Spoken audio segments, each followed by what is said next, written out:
business ideas that were rejected but made billions of dollars. In 2009, a former Google employee walked out of his last investor meeting of the day, stood on a sidewalk in Palo Alto, and checked his phone. The numbers hadn't moved. Barely any users. No revenue. A product that, by every metric the industry respected, was already dead. He had left a stable, well-paying job. He had restructured his product twice. He had spent months sitting across the table from some of the sharpest investors in Silicon Valley, and each of them had delivered the same verdict. This will never be a real business. His name is Ben Silbermann, and what he did next would permanently change how over 600 million people use the internet. Ben Silbermann grew up in Des Moines, Iowa, the son of two ophthalmologists. His family expected medicine. He studied political science at Yale instead, graduated in 2003, and eventually found his way to Google, where he worked in online advertising. By any conventional measure, that was a success story. Google in the mid-2000s was the place to be. But Silbermann wasn't interested in the prestige of the place. He was interested in building products, and in the advertising division, that wasn't what he was doing. So in 2008, at 26 years old, he left. No backup plan. No investor waiting. Just a conviction that he had something worth making. He partnered with two co-founders, Evan Sharp, a designer and architecture student, and Paul Sciarra, who had a background in finance. Together, the three of them built their first product. They called it Tote, a mobile shopping application. The concept was clean and logical. Browse products from major retail brands, save items you liked, receive alerts when prices dropped. Almost nobody used it. Tote launched in 2009 and went almost completely unnoticed. Downloads were negligible. Engagement was lower. By every available measure, it was a failure. But when Silbermann and his team went into the data, trying to understand why users weren't buying, they found something they hadn't designed for. People were using Tote to collect, not to purchase, to save, to curate, to assemble personal collections of things they loved, things that reflected some version of who they were or who they wanted to become. They weren't clicking buy, they were clicking save, over and over again. Silbermann had grown up collecting insects. Butterflies, beetles, specimens organized and cataloged with a collector's obsessive attention. When he looked at what Tote's users were actually doing, the behavior buried in the data that no investor had asked about, he recognized it immediately. This was the same impulse. Digital collecting. That observation became the foundation of everything that followed. In December 2009, the team pivoted. They stopped trying to build a shopping app and started building something that had never quite existed before. A platform designed entirely around the act of saving and organizing images. They called it Pinterest, the name drawn from the idea of pinning things to a board, the way you might pin a photograph or a recipe to a corkboard in your kitchen. Pinterest launched in March 2010 to a small group of users in a closed beta. What followed was not a rocket ship. 9 months after launch, the platform had approximately 3,000 users. In an industry that measures success in millions and billions, 3,000 is not a number you put in a pitch deck. Silbermann didn't retreat from it. He emailed users directly. He shared his personal phone number. He traveled to meet Pinterest users at craft fairs and design events. When he walked into an Apple store and found the browser defaulted to a competitor's site, he changed it to Pinterest himself. While that was happening, he was also trying to raise money. And the venture capital establishment, almost unanimously, said no. The feedback from investor meetings was consistent. Pinterest was a niche hobby site. The user base was too narrow. There was no clear monetization path.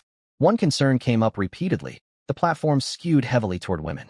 And in the investment culture of 2010, that was read not as an asset, but as a limitation. Investors looked at a platform where highly engaged users were spending hours every week curating images of products, furniture, clothing, food, home decor, wedding plans, and concluded that the demographic was too domestic, not serious enough for institutional capital. Before we continue, let us know in the comments where you're watching from. We'd love to hear from you. And if you're new here, hit that subscribe button so you never miss any of our upcoming videos. What they failed to understand was that Pinterest users were not browsing casually. They were declaring intent. Every pin was a signal. A person adding a sofa to a board called living room renovation is not daydreaming. That person is planning a purchase. They just haven't made it yet. Silicon Valley in 2010 was built around one kind of attention, the immediate transaction. Click, buy, done. The entire advertising economy had been engineered around capturing people at the exact moment they were ready to spend. What Pinterest had discovered, what its users were demonstrating in their behavior every single day, was something the industry had no framework for. It was capturing intent before the transaction existed. By early 2011, Pinterest had a serious problem. not a user problem. The numbers, while still modest, were quietly accelerating. The problem was money. The company was burning through what little capital it had, operating on a skeleton budget, and the runway was shrinking fast. Silberman, by multiple accounts from people close to the company during that period, was not sleeping well. He had left a secure career, convinced his co-founders to make the same leap, and now faced the possibility that the whole thing would collapse. Not because the product had failed its users, but because the capital markets had refused to believe in those users at all. And then the platform began to move. Not because of a press release or a funding announcement. Because of the users themselves, specifically, a wave of organic adoption among a demographic that the investment community had already written off. Women in their 30s and 40s, largely outside major coastal cities, had found Pinterest and begun using it with an intensity that defied the conventional social media playbook. They were planning weddings, organizing home renovation projects, curating recipes, building vision boards for small businesses. They were using Pinterest as a fundamental organizational tool, something between a search engine, a personal magazine, and a private library. And they were telling their friends, not through paid acquisition or referral incentives, through genuine recommendation.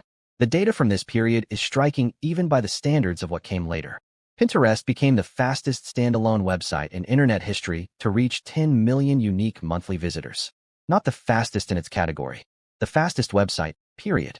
And it got there almost entirely through organic growth, driven by a user base that the investment industry had classified as commercially marginal.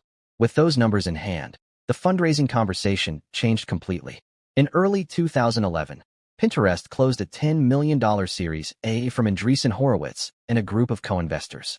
A second, larger round followed quickly. The same investors who had passed on the company 12 months earlier watched from the outside as the valuation climbed past anything they had modeled. Pinterest was never a social network. The investors who dismissed it as a niche social platform were not just wrong about its size. They were wrong about what the product fundamentally was. Pinterest is a search engine.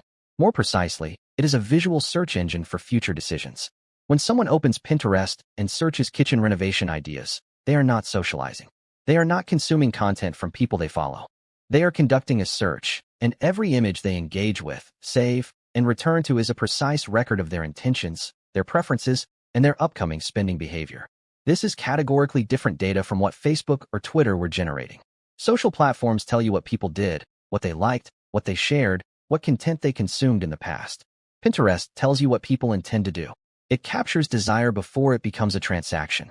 A person who has pinned 40 images to a board called Master Bedroom Redesign is not a passive consumer.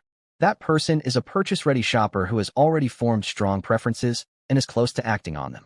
By 2012, Pinterest was driving more referral traffic to retail websites than YouTube, Google+, and LinkedIn combined. By 2014, the average order value from a Pinterest referral was $58, higher than Facebook, higher than Twitter. 3 fiscal quarters after the investment community had collectively decided Pinterest wasn't worth backing, the company was valued at over $1.5 billion. When it went public on the New York Stock Exchange in 2019, the IPO valued Pinterest at $12.7 billion. At its market peak, the valuation exceeded $50 billion. The niche hobby site had become one of the most powerful advertising environments ever built. The women who had been there from the beginning, the planners, the organizers, the collectors, had not been the limitation. They had been the engine. What's your take on this? Comment below. I'm reading every single one. If this story resonated with you, hit the like and send it to someone who needs to hear it. And if you want more stories like this, check out the previous videos on the channel.